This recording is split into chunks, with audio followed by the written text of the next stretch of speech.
ॐ पूर्णमदः पूर्णमिदं पूर्णात् पूर्णमुदच्यते पूर्णस्य पूर्णमादाय पूर्णमेवावशिष्यते। ॐ शान्ति शान्ति शान्तिः। ॐ भद्रं कर्णेभिः शृणुयामदेवाः भद्रं पश्येमाक्षवीर्यजत्राः श्रीरैरङ्गये दुष्टोवागं सत्तनोभिर्वेशेमदेवाहितं यदायुः स्वस्ति न इन्द्रो वृद्धत्रवाः स्वस्ति नः पूका विश्ववेदाः स्वस्ति नस्तार्क्ष्यो अरिष्टनेमिः स्वस्ति नो बृहस्पतिर्ददातु। ॐ शान्ति शान्ति शान्तिः। हम लोग अथर्ववेदीय मांडुक्य उपनिषद के जो कारिका है वो भी जो चतुर्थ प्रकरण अलात शांति प्रकरण को लेकर विचार कर रहे थे। आचार्य जी ने ये बता दिया ये जितने भी आत्मा से भिन्न जो धर्म है, आत्मा से जो अलग दिख रहे, आत्मा से जो पृथक जैसा व्यवहार हो रहे, चाहे तो जीव हो अथवा अन्य जो जड़ात्मक जगत हो, विचार की दृष्टि से वास्तविक रूप से परमार्थ दृष्टि से यदि चिंतन करे उनकी उत्पत्ति हुई नहीं। वह तो केवल कल्पना मात्र है, क्योंकि इनका जो जन्म है, इनका जो प्रतीति है, ये तो माया के सदृश है। जैसा माया का कोई अस्तित्व नहीं है, माया का कोई सत्ता नहीं है, वैसा ही उस परमात्मा से भिन्न जितने भी धर्म है उनका भी कोई अलग सत्ता नहीं, वास्तविक नहीं। जैसा माया बीज से उत्पन्न हुआ है माया अंकुर, माया रूप अंकुर है। अच्छा, थोड़ा सा विचार कर दीजिए, माया रूप बीज और माया रूप अंकुर, क्या उसके जो षड्भाव विकार उसमें होगा? नहीं हो सकता। वो नित्य भी नहीं है, न उसका नाश भी नहीं होगा। जैसा वंद्यापुत्र है, उसने खरगोश का सींग के द्वारा गंधर्व नगर में जाकर वहां के वंद्यापुत्र को मार दिया। क्या वहां वंद्यापुत्र खरगोश का सींग लेकर गंधर्व नगर में गया? संभव नहीं, गया ही नहीं, उनको मारेंगे कहां से? वैसे ही यहाँ ये धर्म है, नित्य भी नहीं है, ना उसका उच्छेद भी नहीं हो सकता है, क्योंकि मायामय है। तो यहाँ तक हम लोगों ने विचार किया था। आगे जो बता रहे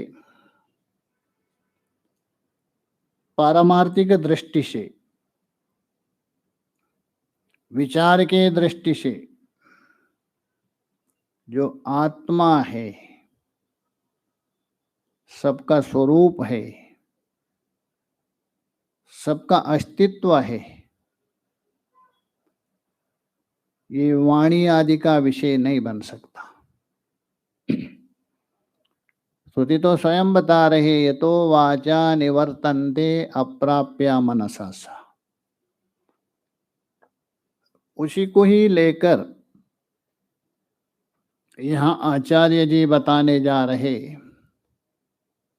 आत्मा तो अनिर्वच्य है, वाणी और मन का विषय नहीं है।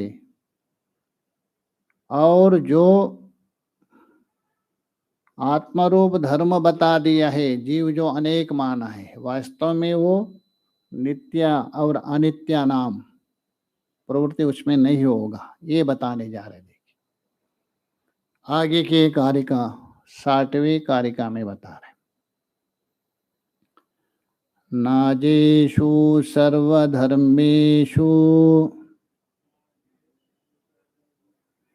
शाश्वता शाश्वताभिदा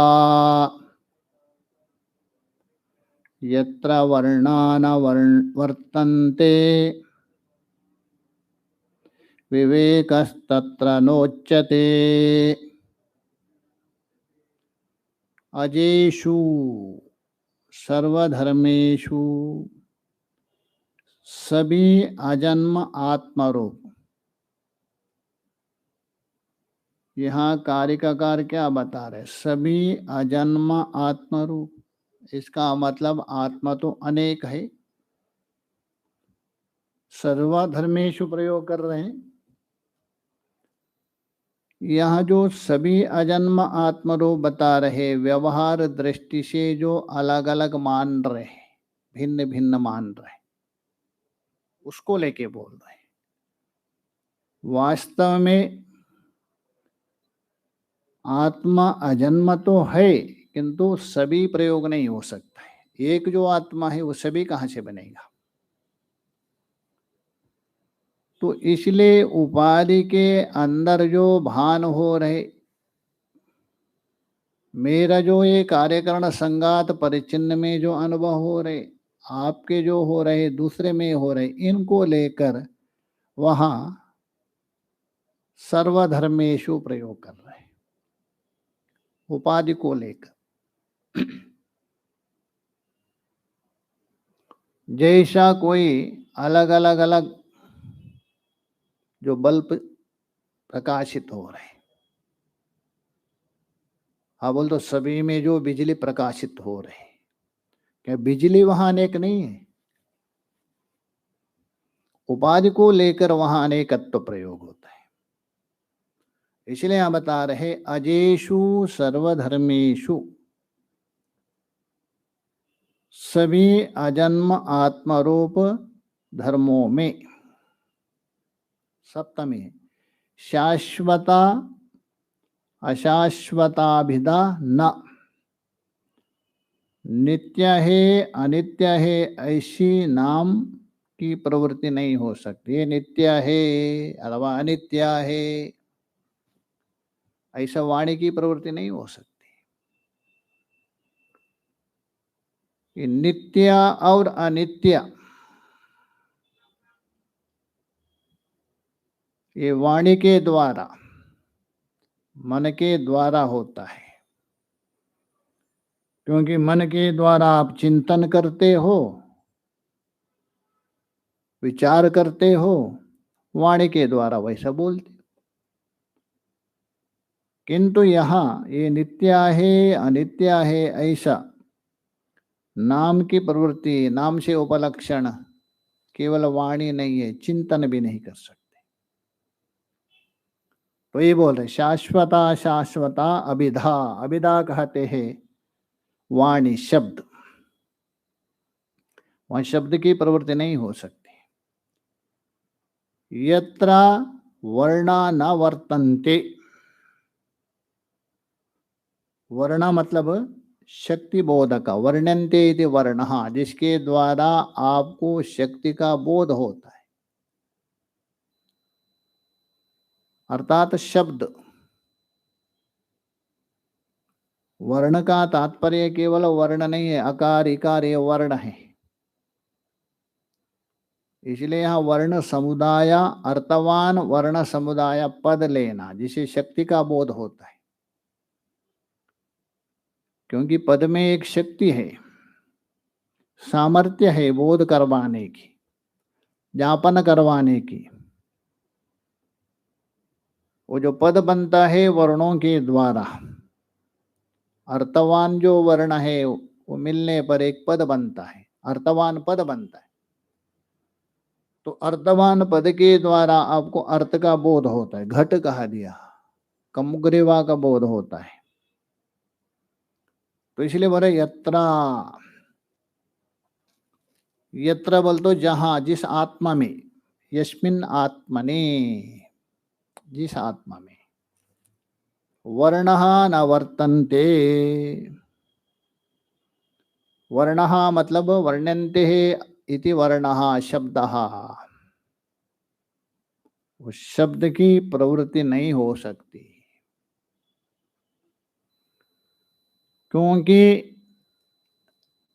शब्द तो आप वाणी के द्वारा उच्चारण करते हैं ना, और वाणी के द्वारा बता सकते हैं। केनोपनिषद में बता दिया है, ये नहा वाग,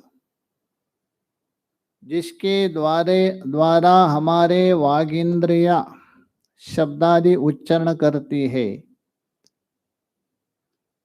जिसके सामर्थ्य से, जिसके सत्ता से, जिसके चैतन्य से, उसको वागिंद्रिय विषय कैसे करेगी? संभव नहीं। जिस सूर्य के प्रकाश को लेकर दर्पण प्रकाशित कर रहे हैं, वो दर्पण उल्टा घूम करके सूर्य को प्रकाशित करे, कदापि संभव नहीं। इसलिए बोल रहे यत्र वर्ण न वर्तन्ते, जिस आत्मा में, यत्रा शब्द से लेना आत्मा में, वर्णा शब्द का अर्थ है शब्द, अभिधान, न वर्तन्ते बोल तो प्रवृत्त नहीं होते हैं, क्योंकि श्रुति भी बता रहे अवांग मनस गोचरा, ये तो वाच निवर्तन्ते अप्राप्य मनसा सह, तैतरीय में बता रहे न वर्तन्ते, विवेक तत्र नोच्यते, वहां विवेक भी नहीं कहा जा सकता है। जैसा नित्यानित्य वस्तु विवेक कहते, आत्मा नित्य है, जगत अनित्य है, इस प्रकार का जो विचार है उसको विवेक कहते हैं, लक्षण करते साधन चतुष्टय में। इसलिए यहां बता रहे यत्र तो तत्र, तत्र बोलते उस आत्मा के विषय में, विवेक, विवेक का मतलब है इतर इतर भेद, अर्थात नित्य और अनित्य, ये जो विवेचन है, ये जो विवेक भी नहीं कहा जा सकता है, उसमें संभव नहीं। अच्छा, आप विवेक करते हो, विचार करते हो, भेद करते हो, जहां मन और वाणी का विषय हो वही कर सकते हैं ना। मन के द्वारा आप चिंतन करते हो, वाणी के द्वारा बोलते हैं, देखिए ये है चावल, इस चावल के अंदर ये पड़े है पत्थर है, ये विवेक किया, अलग किया आपने। वैसा यहां विवेक संभव नहीं है, क्योंकि वह वाणी का विषय ही नहीं है, मन का विषय ही नहीं है, विवेक कहां से करेंगे। इसलिए बता रहे तत्र विवेक न उच्यते नोच्यते, गुण हो गया, ना आगे उच्यते नोच्यते बन गया। भाष्य में देखिए, परमार्थतः, परमार्थतस्तु आत्मा आत्मासु अजेषु, सब सप्तमी है। व्यवहारिक दृष्टि से नहीं, उपाधि को लेकर नहीं, किंतु परमार्थतः यथार्थ रूपेण वास्तव रूपेण।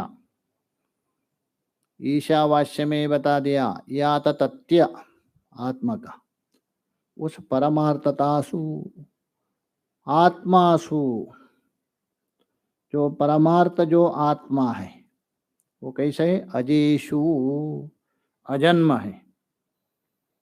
पारमार्थिक दृष्टि से, यथार्थ दृष्टि से, विचार के दृष्टि से आत्मा अजन्म है, उसका जन्म नहीं होता है।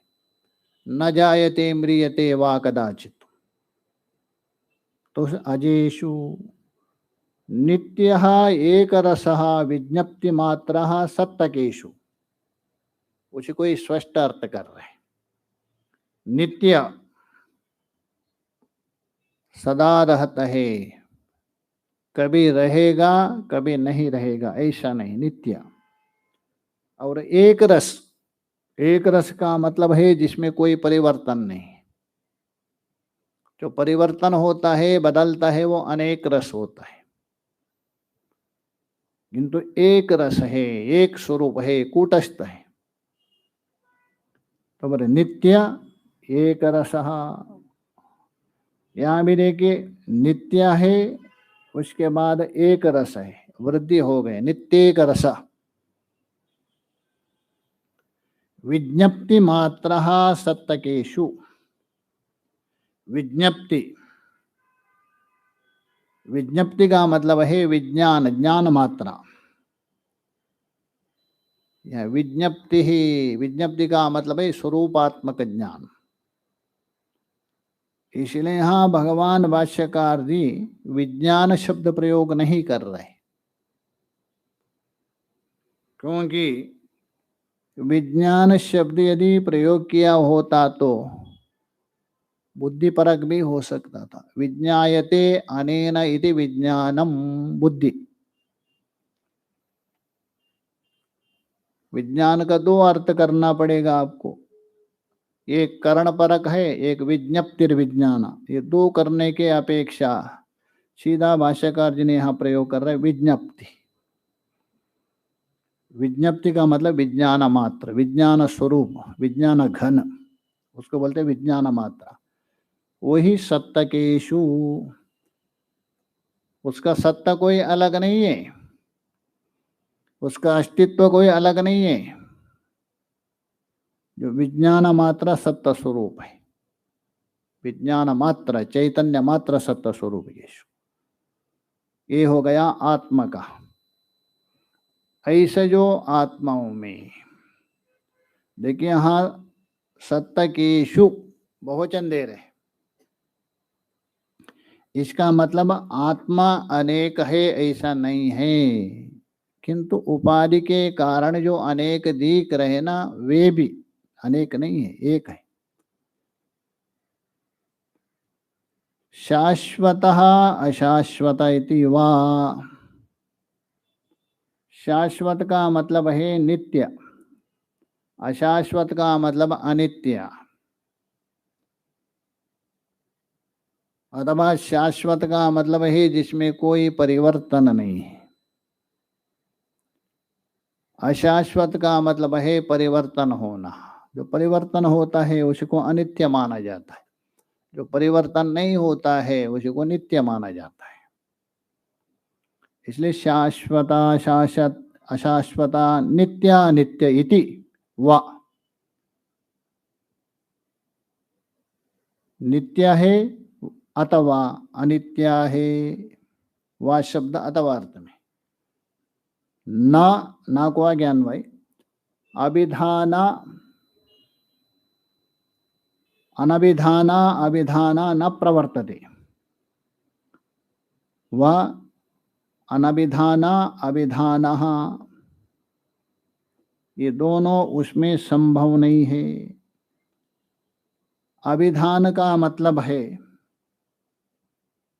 शब्द, वाचक का नाम है, शब्द का नाम है, अभिधान कहते हैं। वाचक कहिए, शब्द कहिए, अभिधान कहिए। यदि अभिधान कहते हैं उस समय में आप अर्थ नहीं कह सकते, अभिधान और अभिधेय। यदि अभिधान का जगह में यदि शब्द प्रयोग करते वहां अर्थ होगा।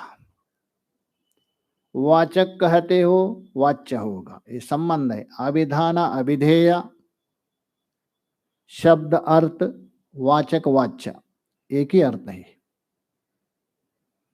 इसलिए हम बता रहे हैं ये अभिधान और अनभिधान है।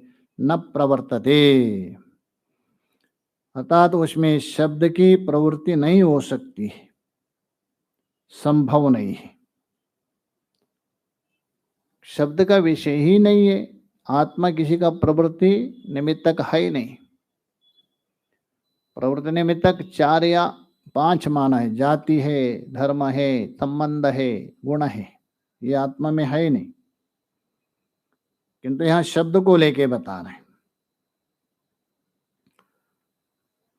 शब्दों की प्रवृत्ति उसमें होती नहीं हुई, संभव नहीं, शब्द का विषय नहीं है। यत्र, यत्र बोल दो, यस्मिन् आत्मनि,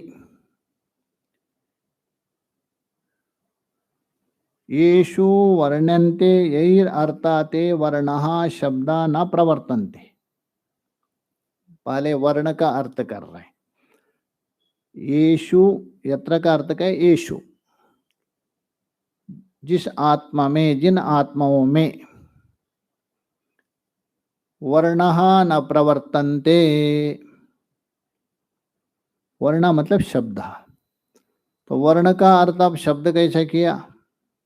तो बता रहे वर्ण्यन्ते यैर् अर्थाते वर्णा। वर्ण्यन्ते अतः निरूप्यन्ते, जिनके द्वारा अर्थ का निरूपण किया जाता है, जिनके द्वारा पदार्थ का प्रतिपादन किया जाता है, जिनके द्वारा पदार्थ का बोध किया जाता है, उसी का नाम है वर्ण। इसलिए बोला वर्ण्यन्ते यैर् अर्थः, अतः जिनके द्वारा, जिन शब्दों के द्वारा अर्थ का जो वर्णन किया जाता है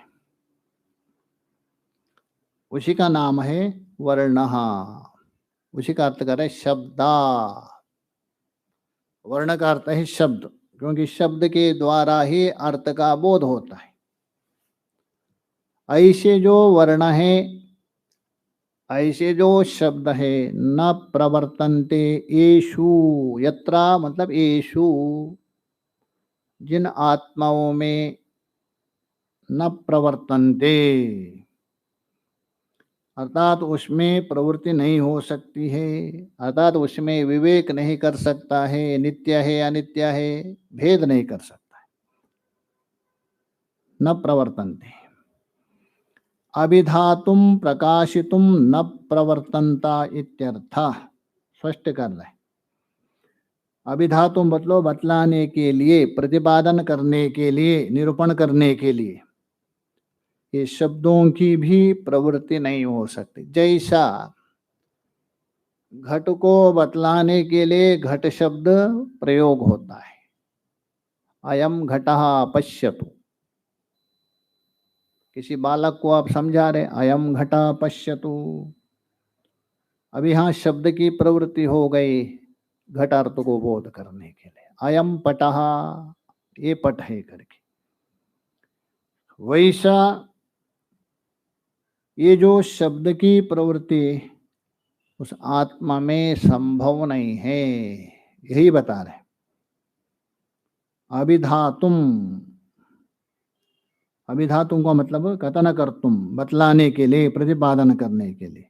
उसी का अर्थ करा प्रकाशयितुम, अर्थ प्रकाशित करने के लिए। न प्रवर्तन्ते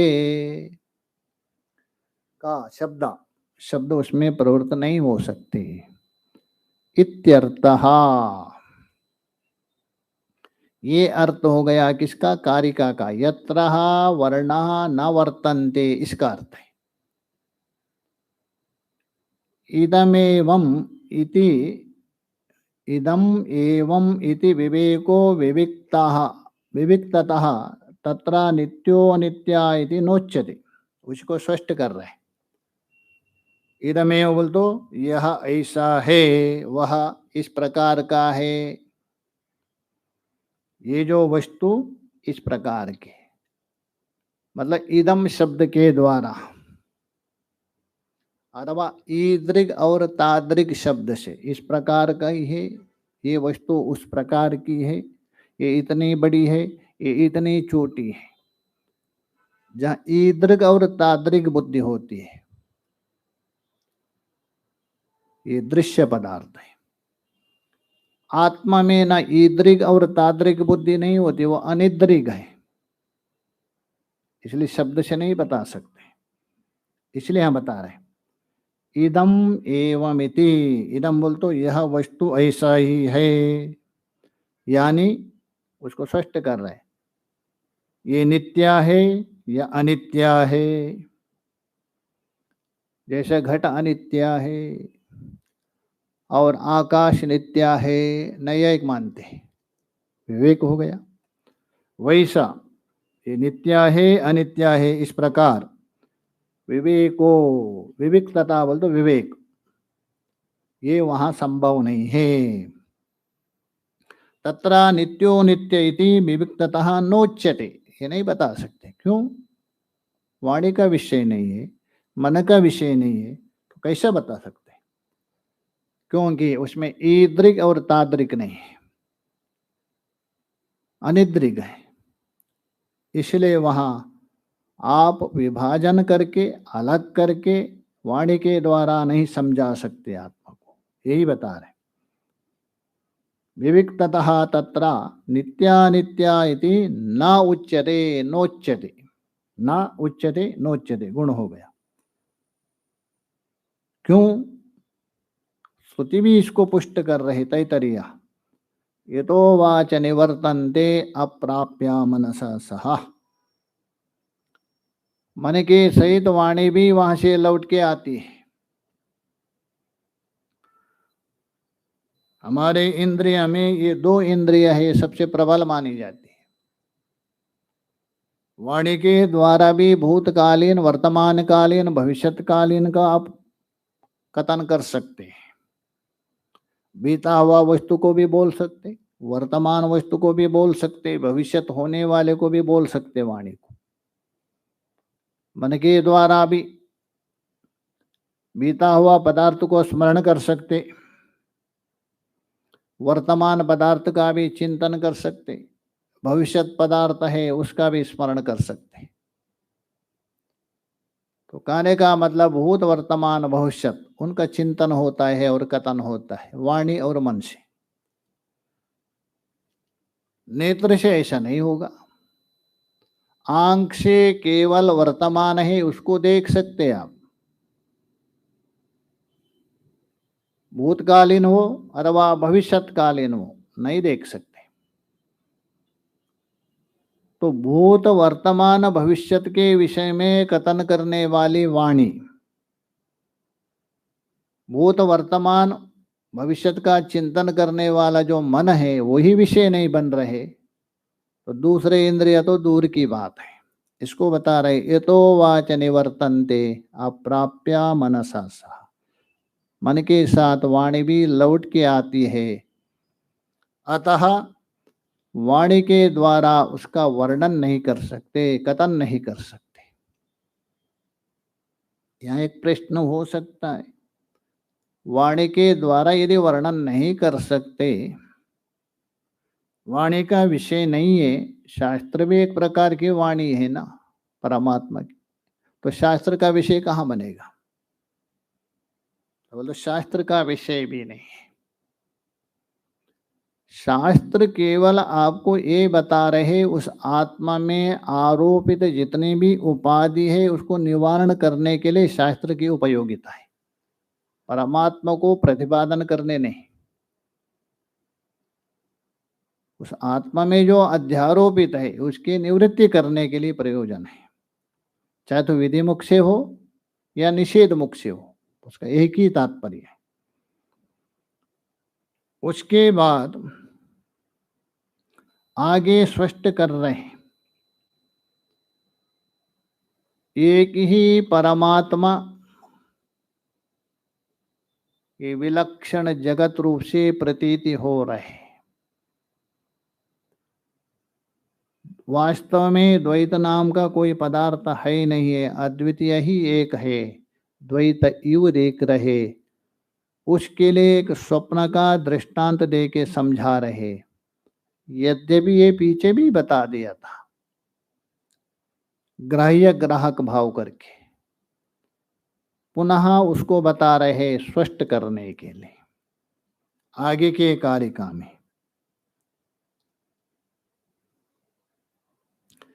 यथा स्वप्ने द्वयाभासम्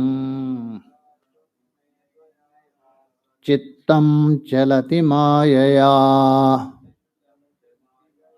तथा जाग्रद्वयाभासम् चित्तं चलति मायया। कारिका के पूर्वार्ध है दृष्टांत यथा, कारिका के जो उत्तरार्ध है तथा ये दृष्टांत है।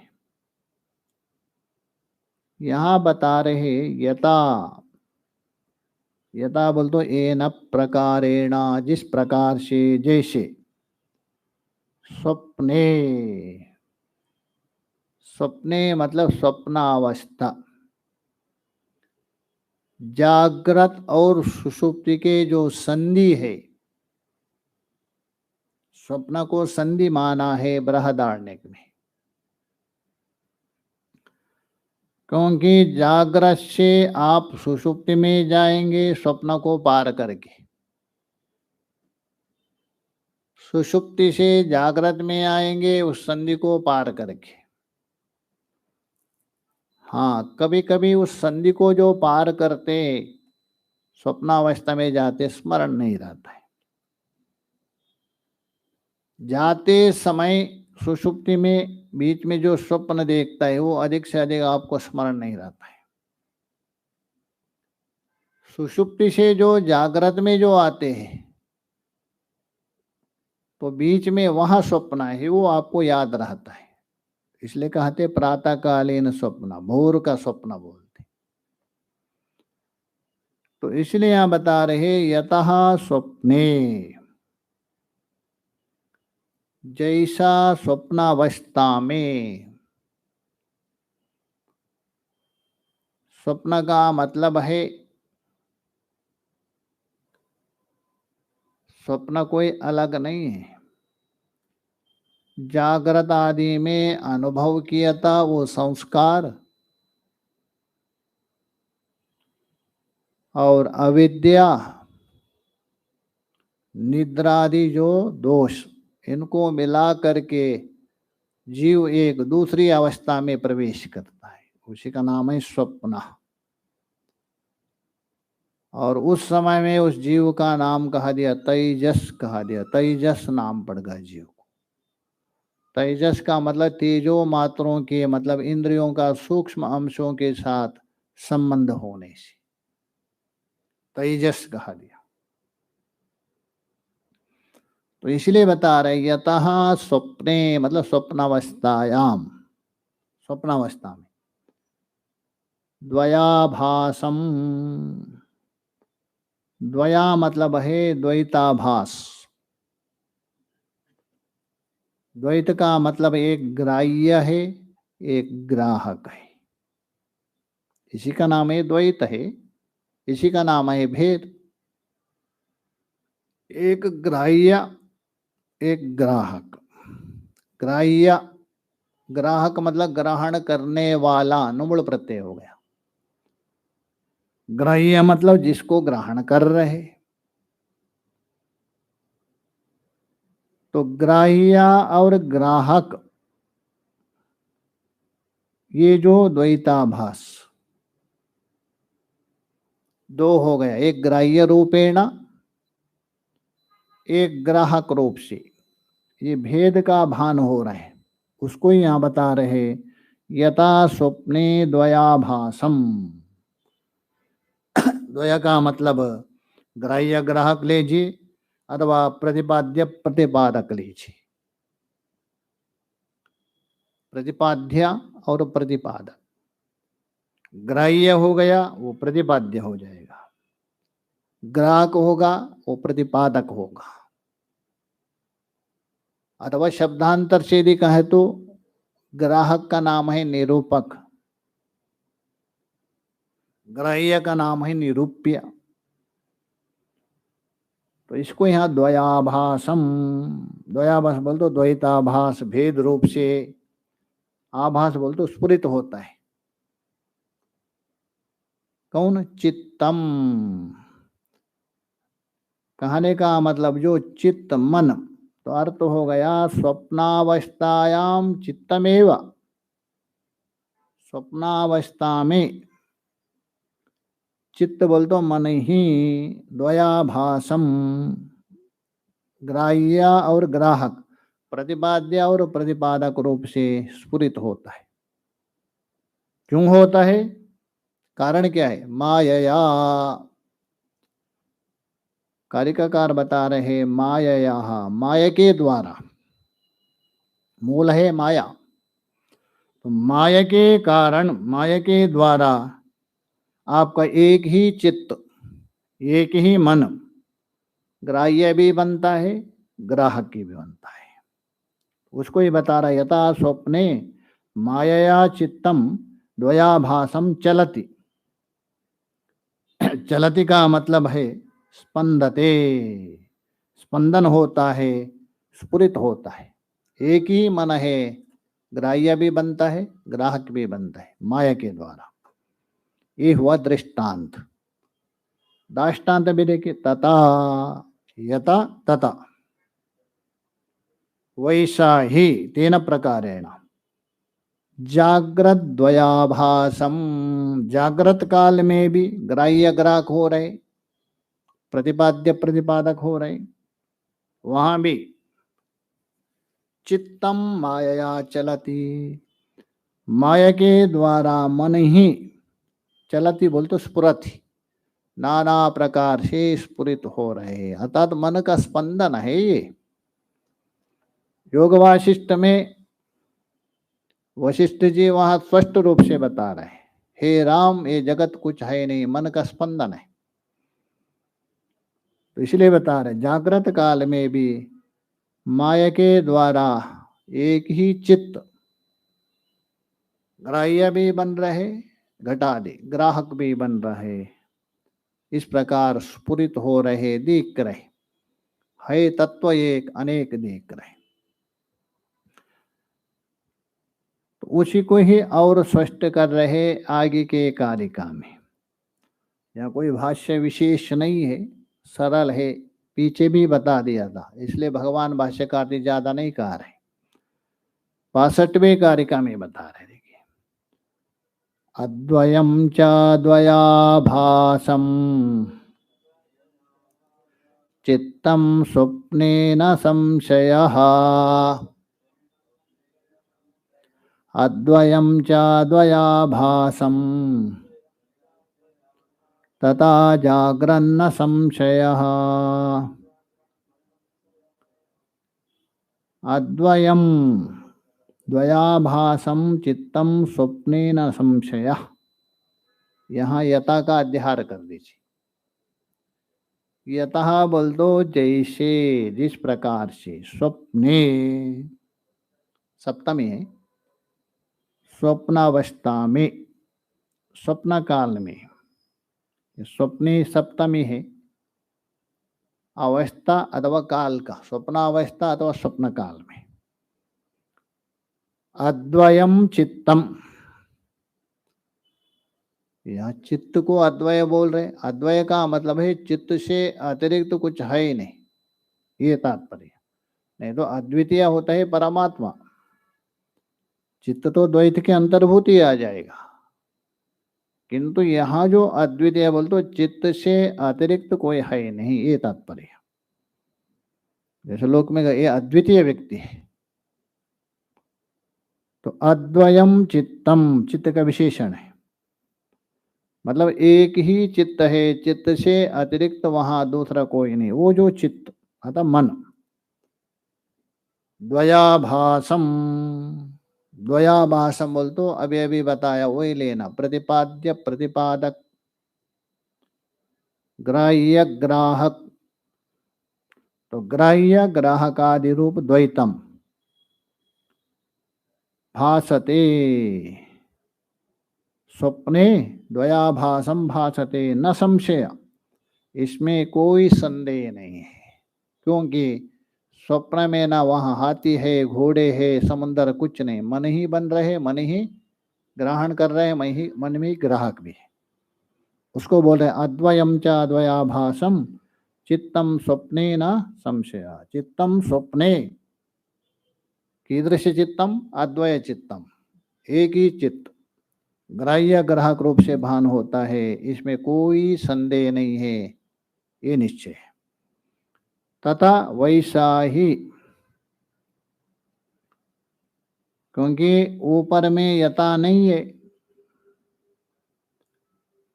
कारिका के उत्तरार्ध में तथा दिया है, इसलिए ऊपर भी यथा का अध्यार करना पड़ेगा। यत ततोर नित्य संबंध, ततः अद्वयम च द्वयाभासम जागरन्न संशयः।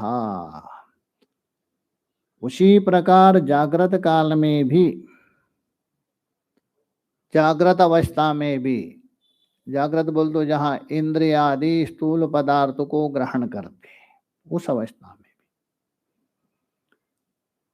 अद्वितीय जो चित्त है, मतलब अकेला ही मन ग्राह्य ग्राहक आदि द्वैत रूप से भान होता है, कोई अंतर नहीं है। बस इतना ही अंतर है, पीछे बताया था, स्वप्न अवस्था में अंदर ही भान होता है, जागृत में बाहर जैसा दिखता, बस ये थोड़ा भेद है।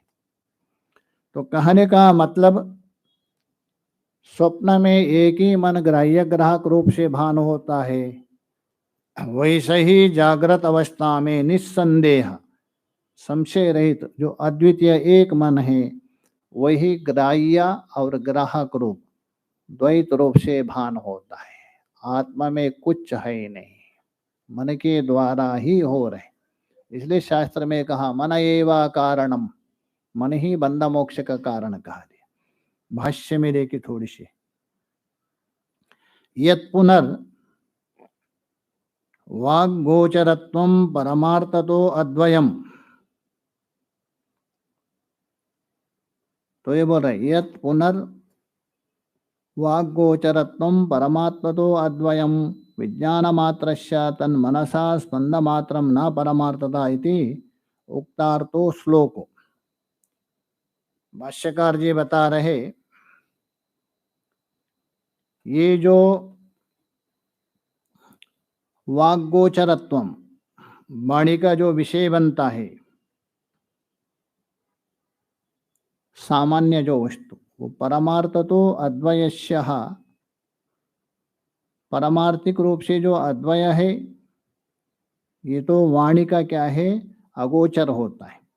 विज्ञान मात्रस्य तन्मनस्सा स्पंद मात्रम, अर्थात संसार में वाणी का विषय जो होता है, वाणी का विषय बनता है, वाणी के द्वारा हम व्यवहार करते हैं, ये तो वास्तव में मन का स्फुरण मात्रा है। वाणी का स्फुरण हो रहे, वाणी के द्वारा हम व्यवहार कर रहे, वो केवल मन का स्फुरण मात्रा है। कहने का मतलब मन से जो स्फुरण हो रहे, वाणी का विषय बन रहे, वह परमार्थ दृष्टि से है नहीं, पारमार्थिक दृष्टि से है नहीं। तो ये बता रहे विज्ञान मात्रस्य तन्मनसः स्पंद मात्रम न परमार्थता इति उक्तार्थो। इन श्लोकों का अर्थ हमने पहले अद्वैत प्रकरण में ही बता दिया है। ये श्लोक अद्वैत प्रकरण में भी आया है, उसमें भी बता दिया। कहने का मतलब ये जो वाणी का विषय जो भी बनता है, वाणी के द्वारा हम व्यवहार करते हैं, ये तो मन से स्फुरण हो रहे द्वैत उसमें, परमात्मा तो वाणी का विषय नहीं बनता है, ये बता दिया। इसकी व्याख्या आवश्यकता नहीं है, ये तो अद्वैत प्रकरण में ही बता दिया, बता रहे। आगे का आगे विचार। ओम पूर्णमदः पूर्णमिदं पूर्णात् पूर्णमुदच्यते पूर्णस्य पूर्णमादाय पूर्णमेवावशिष्यते। ओम शांति शांति शांतिः। श्रुतिस्मृतिपुराणानाम् आलयं करुणालयं नमामि भगवत्पादं शङ्करं लोकशङ्करं। शङ्करं शङ्कराचार्यं केशवं वदरायणं सूत्रभाष्याकृतो वन्दे भगवन्तौ पुनः पुनः। ईश्वरो गुरुरात्मेति मूर्तिभेदविभागिने व्योमवद्व्याप्तदेहाय दक्षिणामूर्तये नमः। ओम शांति शांति शांति। नमः पार्वती पते हर हर महादेव।